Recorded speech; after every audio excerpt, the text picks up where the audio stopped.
Eh bien, bonjour à toutes et à tous. Moi, je dois vous dire que je suis véritablement ravie d'être avec vous, qui êtes aussi nombreux, puisque je suis notamment entourée de Julien Lepeu, qui est un de nos mentors, puisque depuis de nombreux mois, nous travaillons avec ses mentors. Arnaud Gallet vous en a parlé ce matin.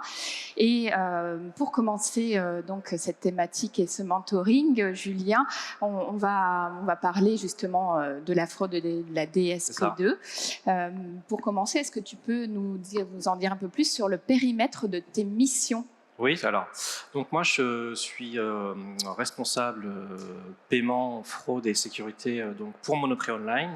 Donc Monoprix Online, c'est l'entité du groupe Monoprix qui gère les sites e-commerce qui sont monoprix.fr et Sarenza. Donc il y a un périmètre d'activité large puisque ça va de l'e-commerce alimentaire jusqu'au textile, mode, chaussures et également les accessoires maison et mode. Donc un panel assez large finalement, Julien. Oui, paramètre large avec donc plusieurs sites, le Monoprix essentiellement français bien sûr, et Sarenza, site européen avec plusieurs sites dans des pays en Europe, donc avec des enjeux différents, surtout sur le paiement et les habitudes des acheteurs. On aura l'occasion d'y revenir un petit peu plus tard pendant ce mentoring. J'ai envie de savoir finalement quel est ton objectif majeur. Alors, l'objectif majeur, c'est bien sûr proposer à nos clients le parcours le plus fluide, c'est-à-dire qu'à partir du moment où il va venir chez nous, qui va naviguer, le rendre le parcours la meilleure expérience possible et surtout l'emmener bien sûr jusqu'au panier. Et l'étape fatidique qui nous intéresse là, c'est bien sûr le paiement et s'assurer que ça se passe pour le mieux. Et en cas d'échec, essayer de comprendre et pouvoir proposer des solutions pour l'accompagner sur ces échecs. Puisque le paiement reste la dernière étape, qui est souvent oubliée, c'est-à-dire qu'on considère que l'article est dans le panier et après c'est bon, le client va payer. Et en fait, c'est vraiment une étape très très complexe, aussi importante que la création du compte par exemple. Donc c'est une étape finalement décisive pour toi. Comment est-ce que tu parviens justement à convertir justement Alors, ces ventes? entre les objectifs qui sont d'amener le client jusqu'au bout du paiement, le faire réussir, et également tous les objectifs qui sont les objectifs et des contraintes de sécurité et de lutte contre la fraude, et à ce qu'on arrive à faire, il y a quand même un delta. Voilà, parce que c'est pas aussi simple que ça. Donc comment je fais? Je m'appuie sur des équipes déjà, des équipes dédiées sur la fraude, sur le paiement, et également sur plusieurs partenaires et des développements internes qui permettent d'essayer de performer au mieux sur les taux de succès de paiement. C'est vraiment quelque chose qu'on monitore beaucoup, donc c'est les taux de succès du paiement, avec une analyse précise des rejets, une compréhension de pourquoi certains paiements sont rejetés, ou pourquoi certains paiements sont abandonnés, ce qui peut être différent. Le paiement peut être rejeté par plein de façons, mais il peut être également abandonné par le client. C'est-à-dire que le client ne va pas aller jusqu'au bout vraiment du paiement. Et après, il y a toute la partie effectivement lutte contre la fraude et sécurité de l'environnement du paiement qu'on propose aux clients. Très bien. Alors, il y a un sujet dont tu souhaitais parler, hein, puisque quand on a travaillé ensemble sur ce mentoring, tu m'as dit, bah voilà, moi, il y a un sujet qui concerne un grand nombre notamment de tes confrères, c'est celui de la lutte contre la fraude et notamment de la DSP2. C'est un sujet qui est d'actualité, hein, puisqu'elle était effective depuis le 15 mai 2021, si je ne me trompe pas. Oui. Alors, DSP2, c'est le process de double authentification du consommateur lors de son achat. Est-ce que tu peux nous en dire plus sur les évolutions majeures? Oui. Alors la DSP2, c'est un sujet quand même assez complexe. Donc la DSP2, c'est la directive européenne. Donc elle a une partie qui concerne l'authentification. Il y a une partie dont on va pas parler là qui s'appelle l'open banking, mais qui est quand même très intéressante pour la partie nouveau paiement. Mais c'est quelque chose qui démarre pas trop, mais j'ai vu qu'il y avait des conférences qui étaient un peu là-dessus, donc je vous engage à aller les voir, que c'est quand même assez intéressant. Et donc sur la partie vraiment authentification forte, c'est le régulateur impose désormais aux commerçants, lors d'une transaction en carte bancaire, à ce qu'il y ait une double authentification. C'est-à-dire qu'avant, il y avait pas forcément l'authentification, c'est-à-dire qu'on faisait un paiement carte bancaire et il ne se passait rien. Après, on a été habitué au 3DS 1, qui était une authentification renforcée avec souvent un SMS, donc ce qu'on appelle un OTP, un One Time Password. C'est un petit code qui ne sert qu'une seule fois ou bien après on a vu arriver sur les applications bancaires une validation avec l'application bancaire. Donc là on est plus déjà dans la DSP2 avec une double authentification et surtout avec des seuils imposés, c'est-à-dire qu'avant l'authentification forte était laissée au choix du marchand. C'est-à-dire que c'est le marchand qui disait, qui a indiqué à la chaîne technique bancaire que pour cette transaction-là, il ne voulait pas une authentification forte. Par contre, s'il estimait que la transaction était peut-être à risque, ou il voulait simplement sécuriser le fait de proposer une transaction sécurisée, même si elle était sécurisée sans 3DS, il pouvait le proposer. Donc ça, c'est fini. Maintenant, il y a des seuils. L'authentification doit être systématique. Sur tous les paiements cartes bancaires, il y a des règles d'exemption qui peuvent être mises en place, c'est-à-dire moins de 30 euros dans une limite de 5 paiements sur un delta de 100 euros, et également une gestion des exemptions du risque. Donc c'est ça qui est très intéressant, c'est que le marchand maintenant a la possibilité d'imposer quelque part. Alors, d'imposer, de demander, en fait, il peut demander à la chaîne bancaire que, parce qu'il connaît bien son client, qu'il a fait une analyse de risque avant, que ce paiement-là, il veut pas lui faire une notification forte, par exemple, pour 50 euros. Parce que ça fait pas sens, et parce qu'en plus, l'authentification forte, elle fait perdre énormément de paniers. On a un taux de transformation qui est à peu près de 10 points en dessous d'une transaction bancaire sans authentification forte. Donc, le marchand, le marchand n'en veut pas. Parce que du coup, les clients, soit ils n'ont pas envie, ou alors ils ne savent pas faire. Il y a des gens qui ne savent pas encore faire une double authentification forte. Ils n'ont pas forcément installé leur application bancaire. Ils ont peut-être perdu le mot de passe de l'application bancaire. Ils ne vont peut-être pas recevoir le SMS. Si en plus, des fois, il y a un double SMS. Donc les banques ont mis en place des sujets un peu pour aider ces personnes-là, mais ça reste très compliqué. Ça reste très compliqué. Donc les gens, certaines personnes ne sont pas habituées à avoir une double authentification, donc le paiement ils vont pas le faire. Et en plus, il faut savoir que sur l'authentification forte, donc ça sollicite une chaîne assez complexe, parce qu'il y a la carte bancaire, il y a la banque du client, il y a l'acquéreur, il y a ce qu'on appelle les schemes, donc c'est carte bancaire, Visa et Mastercard. Il y a des systèmes dédiés à l'authentification forte. Tout ça fait que tout ça est sollicité et que parfois ces systèmes-là, il y a une espèce de blackout et donc il peut y avoir des problèmes techniques où la transaction va être refusée ou un problème de transmission de l'authentification. Donc le marchand ne veut pas d'authentification systématique. Ça dépend. Il y a des marchands qui le veulent. Je pense par exemple à des marchands qui vont faire des paniers très élevés ou à risque, vont par exemple se dire moi je veux faire que du 3DS, mais par contre ils aimeraient bien comprendre ce qui se passe quand le 3DS ne marche pas. Donc voilà, c'est pour ça qu'il y a un impact énorme sur la transformation, la DSP2, donc ça va en s'améliorant, mais ça va être assez long je pense. D'où l'intérêt de proposer aux clients d'autres moyens de paiement, c'est-à-dire qu'il ne faut pas se contenter de la carte bancaire. Il faut s'adapter aux clients. Il faut s'adapter, il faut proposer un parcours alternatif, il faut pouvoir comprendre si ça a échoué, le renvoyer sur un autre moyen de paiement qui n'est pas la carte bancaire, donc il y en a plein. Et après, proposer des choses assez nouvelles, qui ne sont pas nouvelles, mais c'est plutôt des nouvelles habitudes du consommateur sur le paiement. Je pense notamment ce qu'on appelle le Buy Now, Pay Later, donc le paiement fractionné et différé. C'est pareil, j'ai vu qu'il y avait des conférences sur ça, tous les acteurs sont ici, donc c'est des choses qui permettent un petit peu de biaiser la DSP2. On rentre un peu dans l'aspect financement aussi. Voilà, exactement. Ouais. Après, bon, il y a des choses derrière qui sont liées, mais ça va. L'idée, c'est de proposer aux clients le plus de moyens de paiement possible si la carte bancaire a un taux de succès vraiment trop faible. Alors, l'autre pendant que tu as évoqué tout à l'heure, Claire, c'est la fraude.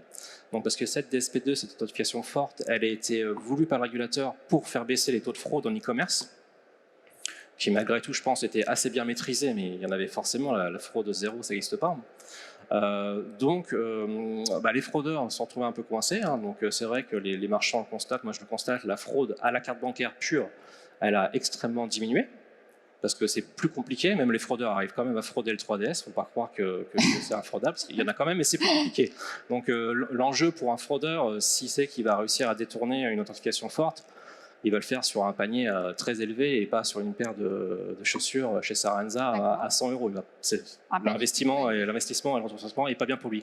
Donc la fraude, elle s'est adaptée. Donc elle s'est adaptée. Donc déjà pour détourner les nouveaux 3DS Et également, elle ne se fait plus maintenant au paiement, elle se fait après le paiement. C'est-à-dire que les fraudeurs ont recentré leurs attaques sur la phase qui est après le paiement, c'est-à-dire c'est la livraison et le retour.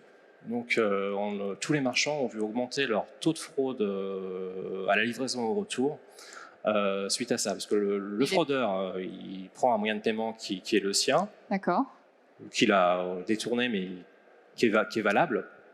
Et par contre, il va essayer d'attaquer les marchands sur la livraison. Donc, oui, j'allais te demander, est-ce que tu peux nous en dire un petit peu plus? C'est un peu confidentiel. Alors sur les taux, je ne communiquerai pas, mais sur la fraude, elle est assez simple. Hein. C'est le classique, j'ai pas reçu mon colis. Donc le remboursement est quasiment systématique, sans preuve, sauf si le marchand peut apporter la preuve de la réception, mais c'est assez compliqué. Par exemple, si je prends encore Sarenza, si ça a un petit panier, il va pas y avoir forcément l'envie du marchand de faire une réception avec signature. Oui. Parce que déjà, c'est contraignant pour les autres clients. Il faut être chez soi. Ça coûte plus cher pour le marchand. La livraison contre signature est plus élevée. Donc, du coup, les fraudeurs s'adaptent et prennent des livraisons comme ça. Et après, l'autre grosse stratégie des fraudeurs, c'est bien sûr la fraude au retour, qui permet à tout client de retourner ses produits selon la loi. On peut être sous 15 jours. Et, chez Sarenza, par exemple, ça va jusqu'à 100 jours pour les chaussures vêtements. C'est de renvoyer, de dire j'en veux pas, je renvoie tout. D'accord, tu me disais pour Sarenza, et en fait, de rien renvoyer. 100 jours. Combien de jours chez Sarenza, on peut retourner jusqu'à 100 jours les articles, parce que c'est une politique qui est faite par rapport, c'est du textile, donc voilà, le temps de l'essayer. Oui. Donc que ce soit 100 jours ou 15 jours, les fraudeurs quand même s'embrèchent dans la faille. Alors, tu me disais que sous ça rebattait finalement les cartes de la lutte contre la fraude. Quel conseil tu donnerais au public, vous qui nous écoutez là, comment on peut véritablement finalement procéder à ces changements pour s'adapter à la fraude, mais aussi à la directive? Alors ça dépend déjà le marchand, la taille du marchand, ça dépend de son secteur d'activité. Ça dépend de ses objectifs aussi, s'il démarre, s'il est déjà en place, etc. Donc, je dirais déjà, ce qui est important pour les paiements, on parlera de la fraude après, mais pour les moyens de paiement, c'est adapter les moyens de paiement qu'on propose à ses clients par rapport à son secteur d'activité, au montant de son panier et également le pays. Par exemple, en Allemagne, on ne va pas mettre forcément là la carte bancaire parce qu'en Allemagne, la carte bancaire est très peu utilisée. Donc on s'adapte au pays et la nationalité. On s'adapte aux moyens de paiement effectivement locaux, à la clientèle. Et après, c'est pareil, il faut adapter son tunnel en fonction des préférences clients pour proposer en premier le moyen de paiement qui est le plus utilisé. Il y a également des petites astuces qui sont ce qui s'appelle les shortcuts, c'est-à-dire proposer des paiements avant vraiment le classique où on met la carte bancaire, c'est-à-dire sur les pages produits. On peut faire des shortcuts avec des paiements qui ne sont pas de la carte bancaire. Donc c'est des solutions alternatives. Bon, il y en a plein, il y a un très gros qui parle juste après, il y en avait un juste derrière qui a PayPal. On peut faire du shortcut avec des clients déjà enregistrés et aller directement au paiement sans même besoin de mettre les informations de livraison. On a la même chose avec, on peut les citer parce qu'ils sont très peu, avec Apple Pay, Google Pay. Ce sont vraiment des paiements alternatifs qui sont intéressants à proposer plus que la classique carte bancaire, même si elle doit rester au premier plan. Que le client est adapté. D'accord. Surtout en France, on a quand même une majorité d'utilisateurs de cartes bancaires. Oui, c'est ce que tu me disais d'ailleurs dans un mentoring que je vous invite à écouter par Eric Telwick Connect. Tu me disais qu'en France, on restait très attaché à la carte. Pour l'instant, je pense que ça va finir par changer, surtout si la DSP2 pousse les consommateurs qui en auront marre, vont se diriger vers d'autres moyens de paiement. Donc on reste quand même très carte bancaire. Donc voilà, il faut adapter son parcours, ça c'est la première étape, donc proposer des moyens de paiement qui vont bien. Sur le parcours, quand tu me dis il faut vraiment s'adapter aux clients, est-ce que vous les sondez? Est-ce que finalement tu les interroges aussi? Alors, on ne les interroge pas sur le paiement, mais par contre on est attentif à leurs remarques au niveau du service client. Et puis ils vont dire pourquoi vous ne proposez pas ce moyen de paiement-là, pourquoi mes paiements ils ont échoué, donc là on analyse, on essaie de comprendre leurs besoins. Après, il y a le benchmark, un classique benchmark, aller voir ce que font les autres, c'est ce qui marche le mieux. Être attentif également à ses partenaires, donc bien choisir son partenaire de paiement et écouter, s'il est de conseil, il est d'expertise, faut voir. Après, on peut faire des A/B tests aussi sur le paiement, c'est-à-dire proposer un parcours différent et voir un petit peu ce qui performe le mieux. C'est-à-dire, si on dit, là, sur la page, on met payer en 3 fois et là, on ne le met pas, est-ce que les gens vont faire du 3 fois ou pas? Donc, C'est un test permanent. C'est jamais c'est jamais on branche et on attend. Et surtout, il faut vraiment analyser parce que les erreurs, elles sont noyées dans la masse. Ça peut paraître des erreurs naturelles de paiement, mais en fait, souvent, ça l'est pas. Il y a des problèmes techniques et plein de choses. Donc ça, c'est le conseil. Donc c'est bien choisir ses moyens de paiement en fonction de sa cible, son marché. Bien choisir ses partenaires de paiement. Donc là, c'est pareil, ils sont quasiment tous ici, hein, et chacun a sa spécialité, etc. Après, maîtriser ses coûts. Hein, il y a les objectifs de coûts aussi. Hein, tous ne proposent pas les mêmes tarifs. Il y a des moyens de paiement qui sont plus chers que d'autres. Hein, donc ça aussi, c'est important. Mais ils peuvent aussi plus performer. Donc avoir le ROI. Et après, sur la partie fraude, là, c'est beaucoup plus complexe. Ça dépend de la maturité du marchand. Soit le marchand veut confier entièrement la gestion de la fraude à son partenaire de paiement. C'est possible. Mais sur des marchands un peu plus gros, surtout que si la fraude se décale sur après le paiement, là, le partenaire de paiement ne pourra rien faire. Donc là, c'est se tourner vers des solutions du marché dédiées qui vont permettre d'analyser le comportement du client et pouvoir se dire que ce client-là, en fait, on le connaît, on l'a déjà vu, il n'y a pas de raison qu'on ait un problème avec lui. Et à la limite, quand on ne connaît pas, c'est adapter le risque du parcours de livraison avec le client. C'est-à-dire, par exemple, proposer systématiquement du colis contre signature sur un client qui peut paraître à risque ou qui a déjà fait, qui a déjà retourné, qui a déjà fait une contestation de livraison, par exemple. Ou même ne plus proposer du paiement fractionné ou PayPal pour un client qui aurait tendance à beaucoup utiliser ce moyen de paiement-là pour après faire de la fraude au retour. Donc voilà, adapter les moyens de paiement et la gestion du risque, livraison et la gestion des retours avec le parcours client, mais c'est des choses assez complexes qui nécessitent de mettre en place plusieurs partenaires, d'avoir beaucoup de données. Mais sinon, pour vraiment un commerce qui serait naissant, qui ne serait pas à risque, on peut proposer, avec un partenaire de paiement, on peut faire quand même pas mal de gestion de fraude qui sont sur la carte, etc., qui sont quand même assez optimum. D'accord, donc bien suivre finalement toutes ces étapes que tu viens d'énoncer, ça c'est indispensable. Est-ce que toi, tu peux me dire quel changement finalement tu as observé ces derniers mois depuis la mise en place justement de la DSP2 ? Alors le changement, ça a été un taux de transformation qui a quand même pas mal baissé sur la carte bancaire. Certains pays, il y a eu quand même des soucis. En Espagne, il y a eu des choses un peu compliquées. Mais après, je dirais que c'est quand même pas si noir que ça. C'est pas catastrophique. Ça s'adapte rapidement. Les banques essaient d'avancer très vite. Il y a également un très bon accompagnement de la FEVAD sur le sujet qui regroupe les marchands et les partenaires pour aller de l'avant sur ces problématiques-là. Donc, le changement, il va falloir encore attendre un petit peu. Mais la première conclusion, c'est que on a quand même un taux de transformation qui est moins bon sur la carte bancaire, on a plus d'échecs, on a plus de réclamations clients sur le sujet, et surtout un déport de la fraude, mais qui est aussi lié au secteur d'activité. Par exemple, sur l'alimentaire, il n'y a quand même pas trop de fraude, ce n'est pas un secteur fraudé. C'est très touché. Donc voilà, donc, du coup là, sur le textile, oui, c'est forcément le textile un secteur à risque, mais ce n'est pas non plus du high-tech. On ne vend pas des MacBooks, mais du coup, voilà, c'est vraiment ce qu'on peut noter. C'est un changement progressif, ça va s'adapter. Il faut aussi que les clients s'adaptent, donc les clients vont commencer à tous s'équiper de la double authentification. Mais malgré ça, le risque de la double authentification sur les applications bancaires, c'est quand vous êtes en parcours mobile. Par exemple, vous êtes sur l'application Sarenza, vous faites un panier et la banque va vous demander une double authentification. C'est-à-dire que vous allez devoir switcher sur votre application bancaire. Et là, il y a un risque énorme que quand vous êtes sur la application bancaire, que vous validez, que vous reveniez sur l'application, alors soit vous ne la retrouvez pas, soit vous allez rafraîchir le panier, soit il n'y aura pas eu l'information de transmise entre le SI de la banque et le SI, par exemple, du marchand. Et là, c'est la perte de la transaction. Alors, comment on pallie à ça ? C'est le problème, c'est donc soit déjà c'est rassurer le client, c'est lui dire bon, il y a eu un échec, faire un message personnalisé, lui envoyer un mail disant la transaction n'a pas abouti, parce qu'il y a toujours c'est quand même assez anxiogène pour un client de mettre sa carte bancaire, de valider un panier, et soit il ne se passe rien, soit il retombe sur la page échec de la transaction. Donc souvent, un client, il va se dire, mais je ne sais pas si j'étais débité ou pas, donc il faut... Je ne sais pas si ça a fonctionné. Il faut mettre des éléments de rassurance donc, dans les FAQ et faire vraiment une FAQ complète en disant pourquoi mon paiement n'a pas marché. Il faut former le service client qui puisse dire vous avez peut-être un problème avec votre banque, mais surtout pas avoir un discours anxiogène et proposer autre chose. Dire est-ce que vous ne voulez pas essayer un autre moyen de paiement ça, c'est important parce que ces taux-là, ils ont vraiment augmenté. Mais après, tous les sites sont victimes de ça. tous les sites sont comme ça aussi.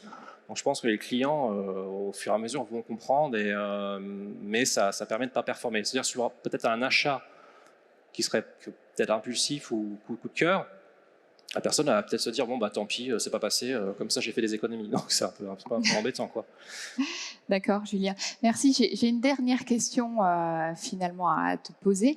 C'est quel conseil tu donnerais à la salle, aux personnes qui nous écoutent finalement, pour bien réussir cet accompagnement et cette transition? Alors cette transition, alors elle est, comme je dis, il y a vraiment la FEVAD fait un beau travail de communication. Donc c'est vraiment se mettre dans les groupes FEVAD, Mercatel. C'est échanger entre marchands aussi, hein, et surtout échanger avec vos partenaires de paiement qui sont vraiment de beaux conseils sur le sujet, et monitorer en permanence, comprendre ce qui s'est passé. Accompagner, monitorer, benchmarker, C'est ça. sensibiliser ses Exactement. clients. Et surtout penser que le paiement, c'est jamais fixe. Même quand on pense que tout est en place, on n'est pas à l'abri qu'une petite erreur technique qui vienne gâcher un petit peu le chiffre d'affaires. Très bien. Merci beaucoup, Julien, pour ta présence, pour ce mentoring très intéressant. J'espère que ça a pu répondre à vos questions. Et puis, Julien, bien sûr, pourra répondre en dehors de la scène à quelques-unes de vos questions. À disposition. Merci beaucoup, en tout cas.